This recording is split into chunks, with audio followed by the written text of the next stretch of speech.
What's going on, guys? In today's video, we've got a customer's S13 here. They came for an exhaust manifold gasket replacement and a test pipe. Alright, so what we got going on? Can't get it off. I'm about to use gear. What do we have here? We got at least 2 broken manifold bolts. Sounds like a. Alright, guys, so here's the car. This is the stock manifold that we're about to be removing. And 110mm that won't come out. Yeah, the 10 mil's already starting to strip. Strip bolt number 1. Alright, guys, so here's the aftermarket header that the customer had bought. Not sure which brand it is. Probably the only thing they make for it. Probably. It is a KA at the end of the day. But here's the car. Pretty clean car. God, it's got 2 EGR guys? These are work Reassembly, right? Yeah, right? No. Which ones are these? VSX. Wait. VR. Something. I think it's VR. Not sure. VSX. It's not the VSX. It's like the VR something. Might have to ask him when he comes back. I don't know. It looks like they look like Reassembly. They do. He's got my dad's old blast pipes off his RB25 hatch. He did the 180 side lights. Overall, really, really clean car. Alright, guys, so we're gonna start taking off the sway bar first. Well, that's not tight, for one. It's just turning. And when you do these, you can tell because the bolt, this thing is not centered. It's actually moved this way. You can see it a little bit. You're supposed to put strut bars with no load on the car, not on the ground. You're supposed to jack them up, then put the strut bar, tighten it, then put it on the ground. You have to preload them. That's the proper way to do it. Which this one wasn't done that way. There you go. You get a better representation on this side. You can see it. Got some overhang.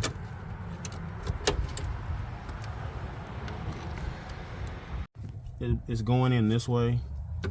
It's crooked. You do have some wiggle room to preload this bar because these are weak points. The shock towers are weak points. These things flex a lot. You can't tell, but like if you're doing any kind of performance driving or drifting, the chassis moves around a lot. There's tons of bracing for these cars. They're not as stout as they appear to be. That's why they sell so much bracing. Even behind the fenders, they sell the fender braces. I didn't think those did anything. They flex a lot too. So we go to move the bar up to move it out of the way. That is not tight. It won't even hold up. Guys, you got to make sure you bolt check your cars, man. Like, you don't want to put parts on, especially suspension parts, and go for your test drive and everything falls off and you crash your project car. See how you can slide that? You can slide this back and forth. Let me see. I think it's not tight at all. See, now it's staying up. That's tight. And you can get it to do that on its own. Somebody wants to sell their shitbox 240s for $6,000, $7,000, $8,000, $9,000, but when you find damage right here, like that crack, that's indication that this car was hit. And right here is crumpled in the battery tray, and this spot. Just stuff like that. When you see stuff like that, you should be, negotiating a new price because everybody thinks so highly of their shit boxes, and then they want to sell them for all this fucking money and talking about firm and all this, and there's hidden damage everywhere. You just got to know where to look. So instead of paying, $6,000 for a fucking beat up ass car, you could be paying a little bit less. That's all I'm saying. Look over the car closely when you're buying them. Don't just nonchalantly, oh, it runs. Okay. Let's see, look at this. No belt on the power steering. The tensioner is worn. That tension is worn. They don't even have a belt on this. It's probably leaking like a sieve. So that's one thing that the car did. It was bought from the previous owner, and that was an issue. That's a new fan. And all right, so you said you found what now? There's a little bit of coolant or something. If you look underneath the sway bar, Hold on. you see something on the ground right there? This car sat overnight.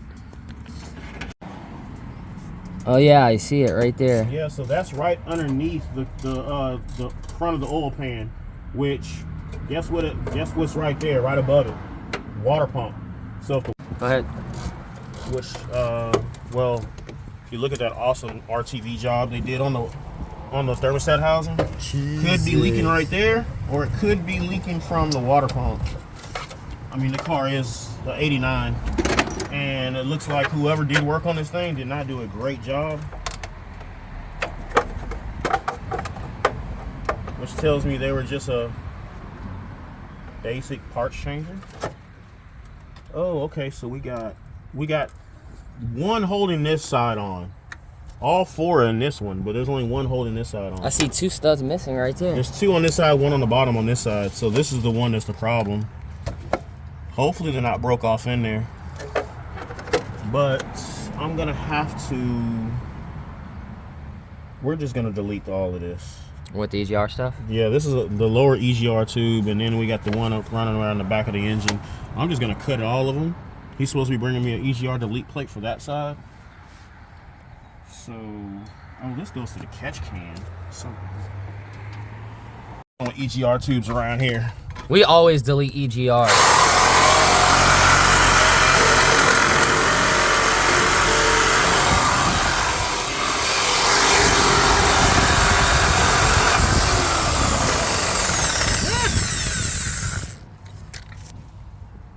Yes, sir. We're gonna cut that one. There's another one at the bottom. There's another one. Yeah. So we're gonna cut those 2 and we'll be right back. Like, why? What is this? Like, there's a zip tie here. Now, I'm not saying the current owner did this, because I don't know.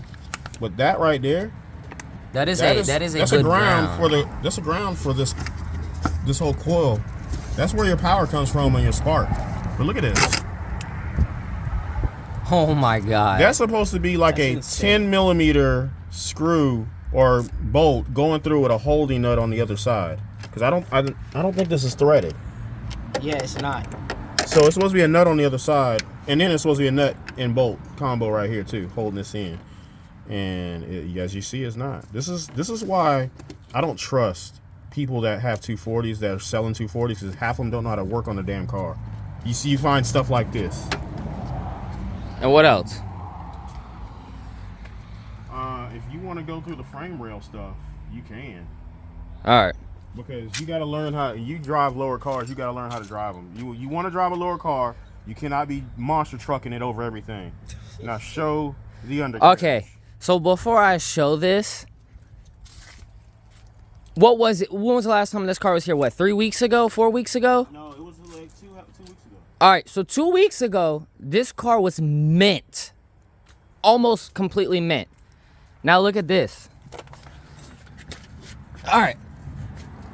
This wasn't here. That thing was board slitted like crazy. I also saw it was board slid across the exhaust. This is now completely flat. All the way down the exhaust has scrape marks. Oh my god. He crushed the frame rail. How you crush your frame rail? He wore through the body right here. I just found something else. Like, come on, bro. And then look at this bolt. Look at that bolt. The bolt is completely bent. I found another ground. You found something else? Yeah. What? What now? Ground on the distributor. You're serious? It wasn't even hooked up at all. No, it was torn off somewhere. This is why you get people on Facebook. Stuff works. Like, I guarantee you, I mean, grounds are important on any engine. I'm not quite sure on a single cam what that's doing on the distributor. I'll have to text my buddy. I'm pretty sure it needs it. Oh, definitely. If it's coming off the distributor, it needs it. it. On it and find a spot to put it to ground it now, because that. Now you. ground This is you know, a few reasons why I say, or you have the people that go on Facebook Marketplace and is like, yo, I'll give you $2,000 for a car, is because of issues like this. Yep. Like that car over there, like my dad's 14. Like that's a $30,000 car all day with a built engine, which is coming soon, but more on that later. But this is why you get lowballed on your S chassis, because they're halfway put together, and they're put together by kids that don't want to listen or take advice from the mechanics. They're just part changers. Yeah, they're just part changers. Right. They want to look cool, think they're cool, but overall they're losers, because they can't even do the simple things, dude. Petty as hell. But you gotta understand, like, the generation that have these cars now, they weren't builders. They just want to buy and trade to get these cars, and they don't even do them justice. That's why so many of them have been taken off the road, because they have an issue with a car and they want to part it down. And that's another main reason why, like, TT has been able to sell Casper, his white 14, like 3 or 4 times at like $30,000 and $40,000 price tags, because it's a really nice built car. Look, the fan shroud broke. Look at that. It's supposed to be up here, going into that bolt that for the right here, and it's look, even the fan shroud's broke right here. That's why I was looking at it right here. Look. All right, guys. So on the 89 240 S13s, they have bolts in the exhaust manifold. Although there's a stud here and a stud at the bottom here. I don't understand that. Maybe somebody that looks factory pretty much though. It might be. Maybe not. I don't know why. I mean, I don't think they would remove the stud, you know, from factory. If somebody did replace that, they should have did it all the way around. Because the problem with these is then you can't put them in tight. You'll strip it out. Let me see if I can get it in there. Well, that one's kind of tight, but the other one was loose. I just used regular wrist power and it came loose. But you cannot over tighten these, because they will break off in the head, and you'll have like this thing sound like a lawnmower. I would recommend studs. I told him multiple times to buy a stud kit, and he never did. He just bought bolts, and listen to your mechanic, guys. If you got somebody else, I specifically said stud. If you got somebody working on your car, listen to them. So we're just gonna put bolts back in it. And now, if this was a motor he was keeping and turboing, oh, we have a whole issue. He'd have to go get me the right part, or I have to go buy it and charge him. But yeah, since he's not keeping this, and I guess it's okay. But because this thing literally had one bolt holding this side in. So that's why. Just one, not 3, not 2, 1. Now that wasn't his fault. That was it's not his fault. That was previous owner that did that, or broke it. But always, guys, no matter what, if you're not working on your own car, and you got a mechanic or somebody working on your stuff, if they recommend buying something, go ahead and buy it. There's a reason for it. Yeah, I understand if it's expensive. It's not really though. But all the if you pay once, you don't cry later. The studs will work on the K, the SR, the RB, all of them. VG, all of them. It's the same stud kit. So all the studs from any of those motors will work? Yes. Even the pickup truck motors, you got studs in it that you can pull out of it, or if you didn't have it. I remember, because RB studs are real bad about breaking. I remember for John, his first RB, I swear, I've become the stud extraction king on that damn thing. It was like so many broke studs. Like we went to take it off to fix a broke stud and broke more studs, and I ended up having to replace all the studs on that car. Crazy. So, and I just took him out of a 240, a KA motor that he had laying around. So it'll work. To ride. So we got the manifold off, and what were you saying? It's got 2 studs on this side, nothing on this side. That one is definitely broke off. Yeah, both the bottoms broke off. The top don't look like it's got anything in it. So I'm going to drill out both the bottoms and find studs for them, because I don't know if the bolts that he brought me are going to work in there. So next step, we got to. Of course, there'll be in the back. We're gonna have to take the lower portion of the exhaust off, take the cat off, take whatever that is out, and all right. So now we just got the header completely Hopefully unbolted. We can get it out of here.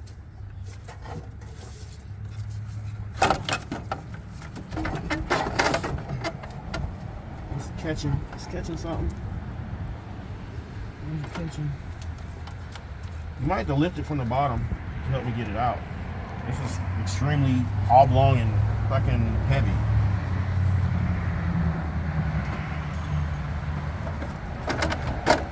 Oh, I know what it's hitting. What is it hitting? Steering column. Where? At the flange up there, where it bolts up down here. The flange, where it separates the downpipe down here from the header. Jesus Christ. How are we going to get this shit out then?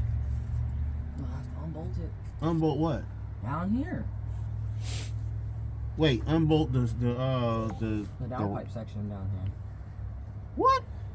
I mean, it's... Or is it the fucking heat shield? No, pull it up. Hold on, I got to get this fucking tin off of here. Oh. Because it's just, the damn, it's just too much down there. So we got the exhaust manifold off. We had to cut it in half. So let's see if we can get this thing out. I'm gonna take the O2 sensor out though. We've already had to take the EGR out. Now we got to take this O2 out so it can slip down to the bottom. It's not working. That is just. This was the O2 sensor that came out of his exhaust. This is not even, the element is gone. And it's rusty. It wasn't even working at all. This will make the car run rich. That's why the car running rich. O2 sensor. He needs I don't care. You can put plugs in it all day long. If this ain't working, then your fuel system, your air to fuel ratio gonna be off anyway. Because the stock ECU uses this, and it uses the mass airflow meter to figure out how much air and how much spark and how much needs to go in. If this don't work, your car's gonna run like ass anyway. You're gonna get shitty gas mileage. This is why you go through the whole car when you buy a car, because you don't know what's been replaced, what hasn't been. This look like, I've never even seen one do this. Yeah. Not even the abuse of that car has never done anything like that. OEM Nissan O2 sensor, so it's probably the original one.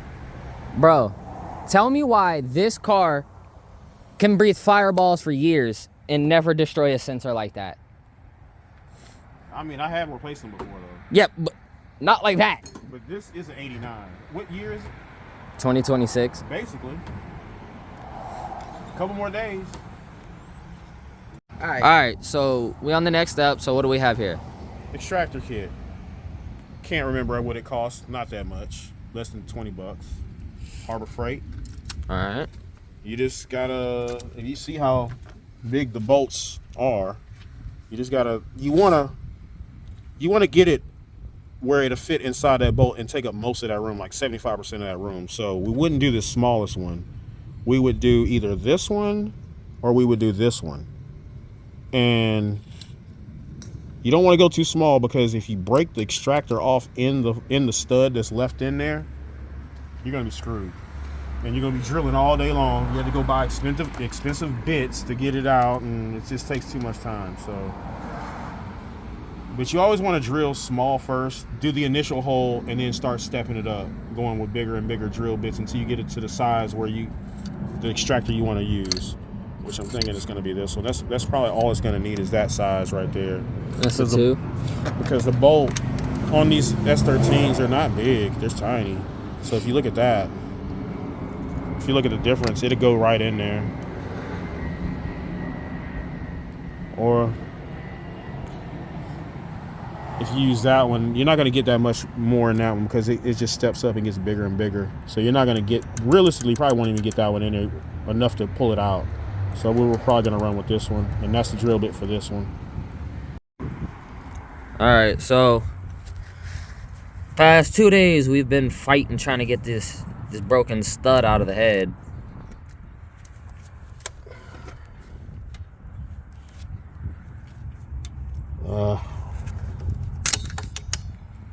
But in the next portion of this video, we're gonna go to a friend's shop and we're gonna check out some cool builds. And Tell them how cold it is. huh? Don't forget to tell them how cold it is out here. Oh yeah, dude, it's freaking freezing out here. Hold on. Like 40 is the high. Yeah, it's 42 right now, but it feels way colder than 35, in my opinion. But we've got the trunk struts put back on the back, brand new. They come with the bolt here and a new bolt here. So you unscrew those, you unscrew this one, and basically re-screw it back in, screw it back in, and these pop in. As you can see here, there's like a little tab, so when you gotta replace them, you just pop these tabs here, pop the tab here, good to go. Inside the garage, last night I got the header assembled. So you got aftermarket test pipe bolted here. All right, guys, it's been a couple days since, you know, we've been able to work on the car. It's been way too freezing cold, but we got the cat delete test pipe hooked up, got the new header. But I want to show you guys something. Front of the engine is completely covered with oil. The whole side, it looks a little better, we brake cleaned it. And everything behind the engine is completely soaked. Make sure y'all change your gaskets that contain oil, because if you don't, trust me. The car's almost 40 years old. Well, I mean, I know the car is 40, but dude, come on. Just make sure y'all take care of your stuff. This is why engines don't be lasting no more. Y'all don't take care of your car. And then when you get problems like this, and y'all don't want to fix them, this is why your shit breaks. That's why you gotta spend money. Yep. All right, guys. It's been a few minutes, but we finally got the new header hooked up, putting all the bolts in currently. And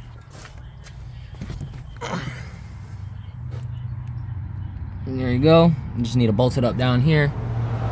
Everything looks good here. So, yeah. Now I gotta do the EGR block off and just finish bolting it on. But other than that, so far so good.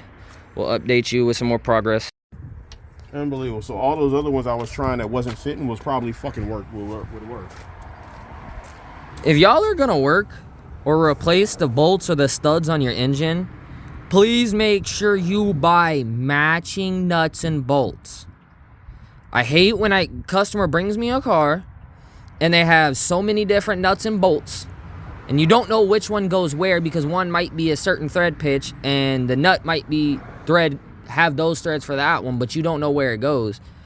Please be more responsible when you work on your car and just take the time and do it once and proper. All right, guys, we're about to unveil Nick's new car. I'm saying.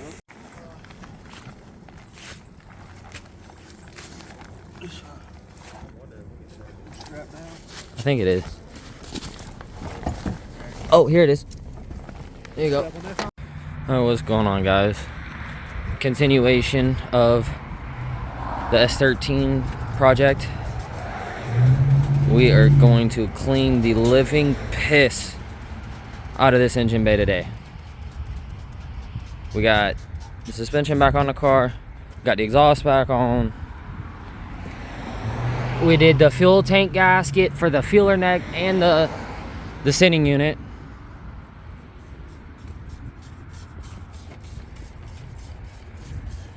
But yeah, we're gonna start today with cleaning this nasty ass engine bay. The inside's next too. We'll give you a little look inside.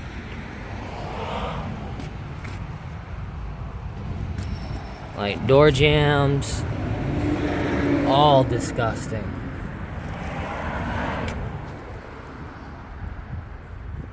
So we're gonna do a full-on detail on this thing today, and customer will be coming to pick it up tomorrow.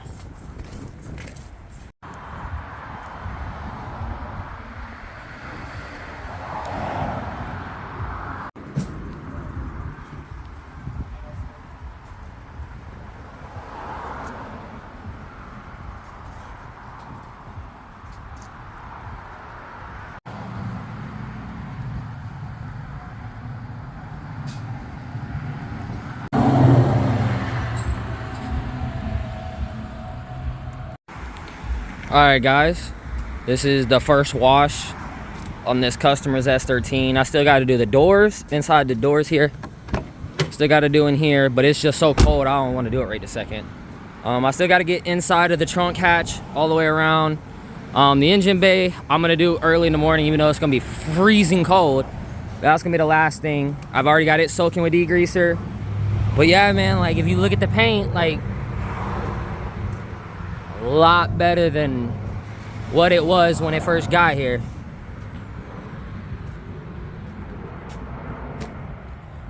Like for possibly original paint or for a respray years ago, this paint came out really well, and I still got to do one more wash on it, like I said. But I want to give y'all an update. Now we're gonna jump into the interior, clean the door panels, vacuum everything out from sitting from the previous owner. All right, sorry guys, I dropped my phone, but yeah, we got nasty not bird crap, like rat poop or whatever down there. Yeah, we're just gonna vacuum it out, clean it up, wipe everything down, give it a clean. But yeah, we'll catch back up with you once we're finished with that step.